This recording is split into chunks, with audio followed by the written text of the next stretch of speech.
हर खबर पर होगी आपकी पकड़। डाउनलोड कीजिए एबीपी लाइव ऐप। देखिए, सचिन पायलट की कांग्रेस से बगावत के बाद ये खबर रह रह कर आ रही है कि वो बीजेपी में चले जाएंगे। बीजेपी भी उन पर डोरे डाल रही है, लेकिन खुद सचिन पायलट ने एबीपी न्यूज से साफ कर दिया है कि वो बीजेपी में किसी हाल में शामिल नहीं होने जा रहे। एबीपी न्यूज से बोले सचिन पायलट, मेरे बीजेपी जाने की खबर सिर्फ दुष्प्रचार है, मेरी छवि को नुकसान पहुंचाने की कोशिश है, बीजेपी में जाने का सवाल ही नहीं उठता।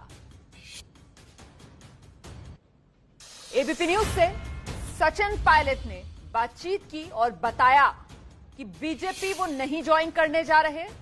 बीजेपी में न जाने को लेकर वो पूरी तरीके से स्पष्ट हैं। मंत्री पद के लिए दबाव बनाने की खबर भी दुष्प्रचार, ये कहा है सचिन पायलट ने। मैंने सिर्फ अपनी तकलीफ पार्टी तक पहुंचाई थी, ये सचिन पायलट एबीपी न्यूज से बोले हैं। तो ये बातचीत सचिन पायलट की एबीपी न्यूज से। सचिन पायलट कह रहे हैं कि साहब सवाल ही नहीं उठता मेरा बीजेपी ज्वाइन करने का। तो ये सवाल जवाब आपके सामने, बीजेपी में जाने का कोई सवाल ही नहीं उठता, मैं बिल्कुल स्पष्ट हूं इस बात पर, यह कहा है सचिन पायलट ने। दूसरा सवाल उनसे पूछा, फिर यह सवाल क्यों उठ रहा है कि आप बीजेपी के साथ दिख रहे हैं? जवाब दिया उन्होंने, यह बात कह के प्रोपेगेंडा किया जा रहा है, मेरी छवि को नुकसान पहुंचाने की कोशिश है। एबीपी न्यूज का तीसरा सवाल, क्या आप सरकार पर दबाव बना रहे थे मंत्री पद के लिए? यह भी प्रोपेगेंडा है, मैंने सिर्फ अपनी तकलीफें हाईकमान को बताई थी। चौथा सवाल, तो ये सवाल जवाब एबीपी न्यूज के सचिन पायलट के साथ। बड़ा सीधा सवाल हमने सचिन पायलट से ये पूछा कि साहब क्या आप बीजेपी ज्वाइन कर रहे हैं? उन्होंने साफ कहा कि देखिए, मैं इस बात को लेकर पूरी तरीके से स्पष्ट हूं, बीजेपी में नहीं ज्वाइन कर रहा। फिर यह पूछा गया कि फिर इस तरीके का मतलब मामला आया क्यों सामने? तो वो कह रहे हैं कि ये प्रोपेगेंडा है, ये दुष्प्रचार है मेरे खिलाफ। हम सीधे रुख करते हैं, मेरे साथ मेरे वरिष्ठ सहयोगी पंकज झा न्यूज रूम से इस समय मौजूद हैं। पंकज, बीजेपी में नहीं जा रहा हूं, इस बात को लेकर मैं स्पष्ट हूं, प्रोपेगेंडा दुष्प्रचार मेरे खिलाफ किया जा रहा है। अभी भी कहीं ना कहीं नाराजगी अपनी पुरानी पार्टी कांग्रेस को लेकर सचिन पायलट जता रहे हैं। रोमाना, अब तक तो यही खबरें छन छन कर आ रही थी कि सचिन पायलट राजस्थान के मुख्यमंत्री बनना चाहते थे, अपने समर्थकों को वो मंत्री बनाना चाहते थे, अपने लिए सत्ता में ज्यादा हिस्सेदारी, अधिक हिस्सेदारी चाहते थे। अब जाकर उनकी तरफ से वो खुद कह रहे हैं कि मैं ऐसा नहीं चाहता था, ये सब मेरी छवि धूमिल करने की कोशिश हो रही है। मेरी कुछ शिकायतें थी जो मैंने पार्टी आलाकमान तक पहुंचा दी, पर पार्टी आलाकमान की तरफ से कहा जा रहा है कि वो शिकायतें दूर कर ली जाए, इसका भरोसा दिया गया था। अब वो कह रहे हैं कि मैं बीजेपी जाना नहीं चाहता हूं किसी भी सूरत में। बीजेपी के नेता कह रहे हैं कि वो अगर पार्टी में आते हैं तो उनका स्वागत है। जयपुर में बैठक भी होने लगती है बीजेपी नेताओं की। ज्योतिरादित्य सिंधिया आज की तारीख में बीजेपी के नेता हैं और वो उनके लिए हमदर्दी जताते हैं, बीजेपी के बड़े बड़े नेताओं से मुलाकात कर रहे हैं उनके नाम पर, उनके बिहाफ पर। तो सचिन पायलट को इस बारे में भी सफाई देनी चाहिए कि आखिर मामला क्या है। कहीं ना कहीं जो पूरा गेम प्लान था सचिन पायलट का बीजेपी के दम पर, वो अभी पूरा गेम प्लान अधर में फंस गया लगता है और इसीलिए उन्होंने टैक्टिकली ये बात कह रहे हैं कि मैं बीजेपी में जाना नहीं चाहता। उनके कई समर्थक विधायक भी इस राय के हैं कि वो बीजेपी में नहीं जाना चाहते। नहीं, ये बड़ी बात है और इस बात को अंडरलाइन विजय विद्रोही भी कर रहे थे। विजय विद्रोही हमारे साथ मौजूद हैं। विजय जी, आपने पहले ही बताया था कि देखिए 18 में से 10-12 ऐसे विधायक हैं जो कंफर्टेबल नहीं है बीजेपी के साथ जाने में, तो कहीं ना कहीं पेच यहां पर आकर फंसता है।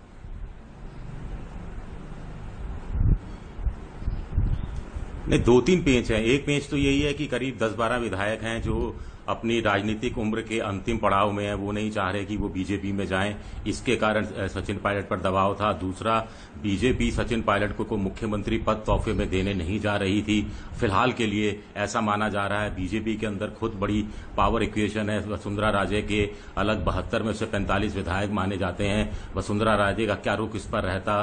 सतीश पूनिया, जिनको प्रदेश अध्यक्ष बनाया गया है, जाट नेता हैं, उनकी क्या नाराजगी बीजेपी आलाकमान झेल लेती?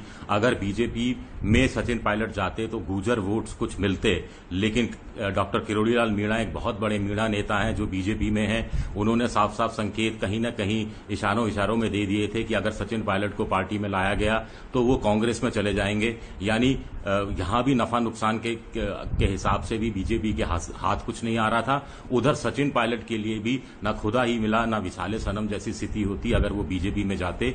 और सबसे बड़ी बात है कि बीजेपी ऐसे सचिन पायलट का क्या करेगी जो अशोक गहलोत की सरकार को गिरा नहीं सके।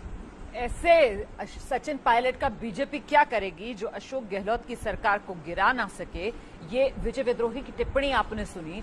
आप देख सकते हैं मेरे साथ इस समय अंकित गुप्ता भी बने हुए हैं लगातार। अंकित, लेकिन ये जिस तरीके के बयान सचिन पायलट की तरफ से निकल कर आ रहा है, ऐसे में कुछ चर्चा, कुछ खबर निकलकर सामने आ रही है कि जो उनके समर्थक विधायक हैं जो मानेसर में रुके हुए हैं, उनकी तरफ से कोई सुझाव दिया जा रहा है। सचिन पायलट उनसे कुछ बातचीत कर रहे हैं, क्या नई पार्टी बनाने की तरफ कदम बढ़ाया जा सकता है?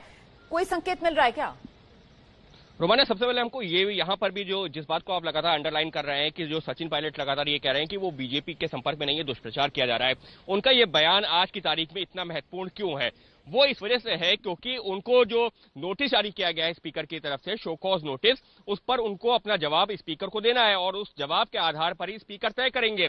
क्योंकि स्पीकर के पास में जो शिकायत दी गई थी, जो विधानसभा में व्हिप हैं कांग्रेस के, उनकी तरफ से जो शिकायत दी गई थी, उसमें एक आरोप यह भी है कि सचिन पायलट जो है एंटी पार्टी एक्टिविटीज में शामिल है और इस वजह से उनकी सदस्यता रद्द की जानी चाहिए।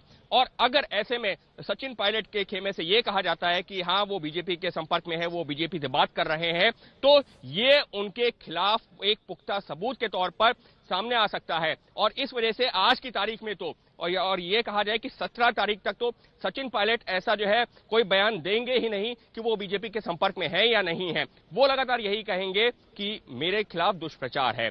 और दूसरी बात, जब एक बार जो है ये फैसला हो जाएगा, स्पीकर कोई भी फैसला लेंगे, उसके बाद में उस फैसले में अगर सचिन पायलट और उनके गुट के खिलाफ वो फैसला आता है तो ऊपरी अदालत में या हाई कोर्ट में या सुप्रीम कोर्ट में जाने की रणनीति पर भी चर्चा शुरू हो गई है। साफ तौर पर यह कहा जा रहा है क्योंकि स्पीकर इस वक्त जो है अशोक गहलोत सरकार के नियुक्त किए हुए हैं, लिहाजा कांग्रेस के द्वारा नियुक्त किए गए स्पीकर हैं, तो फैसला हो सकता है कि सचिन पायलट और उनके गुट के खिलाफ हो। और इसको लेकर के एक तरीके से ये कहा जाए कि मेंटल प्रिपेयर्डनेस यानी कि मानसिक तौर पर तैयारी शुरू कर दी है सचिन पायलट और उनके ग्रुप ने। और इसी वजह से वकीलों से संपर्क किया जा रहा है और कोशिश ये की जा रही है कि अगर जो फैसला उनके खिलाफ होता है तो अदालत में उसको चुनौती कैसे दी जाएगी, उस रणनीति पर भी चर्चा शुरू हो गई है। प्रफुल्ल श्रीवास्तव के पास आपको लेकर चलते हैं, जयपुर से इस समय हमारे साथ मौजूद हैं। तो प्रफुल्ल, ये जो बात कही है एबीपी न्यूज से बात करते हुए सचिन पायलट ने कि बीजेपी में ना जाने को लेकर स्पष्ट हूं, मंत्री पद की बात हो या फिर बीजेपी ज्वाइन करने की बात हो, सब कुछ मेरे खिलाफ प्रोपेगेंडा, दुष्प्रचार है, मैंने सिर्फ अपनी तकलीफ हाईकमान को बताई थी। ये क्या दिखा रहा है प्रफुल्ल? देखिए रोमाना, इसमें एक बात जोड़ दूं कि ये जो होटल है जहां पर तमाम कांग्रेस के जो विधायक रुके हुए हैं, अशोक गहलोत हैं, यहां पर अब से कुछ देर पहले सचिन पायलट के जो करीबी हैं दानिश अब्रार, वो यहां पर बाहर रहे थे, विधायक है वो भी सवाई माधोपुर से, और उन्होंने आकर दो चीजें महत्वपूर्ण कही कि एक कि पार्टी की आला कमान ने जो फैसला किया है वो बिल्कुल उसके साथ पार्टी के तमाम विधायक हैं और बहुमत सरकार के लिए जितना जरूरी थे उससे ज्यादा बहुमत का आंकड़ा है सरकार के पास, तो जो कुछ पार्टी तय करेगी वो सही है। यानी वो व्यक्ति जो कि सचिन पायलट का करीबी माना जाता था, जो कि सचिन पायलट जब यहां से चले गए थे राजस्थान से मानेसर की तरफ तो वो उनके पास गए, वापस आए यहां पर और अब अशोक गहलोत के साथ हैं, तो वो अगर दो बार पिछले 2 दिनों से लगातार आके ये बात कह रहे हैं तो साफ है कि एक मैसेज भी दिलाया जा रहा है कि अगर आप एक और कदम आगे बढ़ाते हैं तो क्या हो सकता है, इसके लिए नोटिस सर्व किया जा चुका है। तो ऐसे में ये जो अंकित बता रहे थे कि वो चाहेंगे नहीं कि इस समय बीजेपी में जाने की भी जिक्र हो, क्योंकि उस पर उनके लिए वो संभवतः भारी हो सकता है। और यहां से जो कि उनके करीबी हैं वो बार बार ये कहें कि आला कमान सही फैसला कर रहा है, जो कुछ किया गया है वो सही किया गया है। ये जो आपने दानिश अब्रार का भी यहां पर जिक्र किया, मुझे लगता है पंकज झा, ये मैसेज जो है वो सचिन पायलट से ज्यादा सचिन पायलट के उन समर्थक विधायकों के लिए होगा जो अभी मानेसर में ही डेरा जमाए हुए हैं। बिल्कुल साफ तौर पर यही संदेश देने की कोशिश की जा रही है जयपुर से मानेसर के विधायकों को, और इसीलिए सचिन पायलट को भी पता है कि उनके घर में भी सब कुछ ठीक ठाक नहीं है, जितने लोग उनके साथ हैं उनमें से भी कुछ छिटक सकते हैं। और जैसा हमारे बाकी सहयोगी भी कह रहे हैं, ये 17 तारीख तक का जो मामला है थोड़ा सा संभल कर बोलना होगा, एक एक शब्द के मायने होंगे सचिन पायलट या फिर उनके समर्थक विधायकों की तरफ से। कुछ ऐसा ना कह दें जिससे सदस्यता खतरे में पड़ जाए, क्योंकि मामला फिर अलग अदालतों में भी जा सकता है। इस फैसले के खिलाफ वो जा सकते हैं, क्योंकि नोटिस में जयपुर जाकर के विधानसभा अध्यक्ष के सामने अपनी बात कहनी है और वो लोग जयपुर जाना नहीं चाहते हैं। बड़ी असमंजस की स्थिति है। नंबर गेम ही नहीं, नया एक और मामला फंस गया है। तो अशोक गहलोत जो एक एक चाल चल रहे हैं वो इतने सधे हुए हैं कि सचिन पायलट के लिए रास्ता नहीं सूझ रहा है इससे बचकर निकलने का। और राजनीतिक तौर पर कमजोर होने का खतरा यहां से और मंडरा रहा है विजय जी।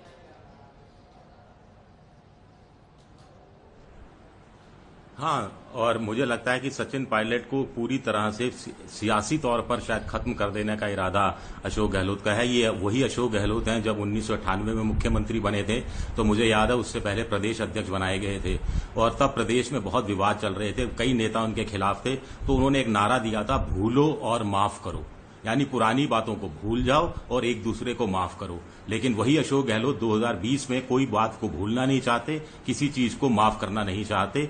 उनको लगता है कि उनके साथ जैसा जो किया गया है बर्ताव, उनकी मुख्यमंत्री पद पर जिस ढंग से दावेदारी की गई और जिस ढंग से उनके खिलाफ बयानबाजी लगातार 6-8 महीने से होती रही, तो एक साथ सियासी रूप में मुख्यमंत्री पद पर दावेदारी, उनके खिलाफ बयानबाजी और वो बेटे की लोकसभा चुनाव में हार, वो भी कहीं ना कहीं टीस बनकर चुपती रही होगी अशोक गहलोत को। उसके लिए तो वो नाराजगी भी जता चुके हैं खुले तौर पर। हाँ, बिल्कुल जता चुके हैं। और दूसरी बात है कि अभी जो बातें की जा रही हैं कि सचिन पायलट ने कुछ मांगे रखी थी, तो मैं यहां स्पष्ट कर दूं कि अशोक गहलोत खेमे के सूत्रों के अनुसार कुछ जो मांगे थी कि अविनाश पांडे को जो प्रभारी है उनको हटा दिया जाए, या 50% मंत्री हमारे बनाए जाएं, या 50% निगम बोर्ड में हमारी हिस्सेदारी हो, तो इस पर अशोक गहलोत गुट का साफ तौर पर आला कमान को कहना था कि इस ब्लैकमेलिंग के आगे हमें झुकना नहीं चाहिए। आज सचिन पायलट 18 विधायकों के साथ इस तरह की मांगे मनवाने में अगर कामयाब हो जाते हैं, तो 6 महीने बाद वो 20-25 विधायकों के साथ आएंगे और कुछ और मांगेंगे।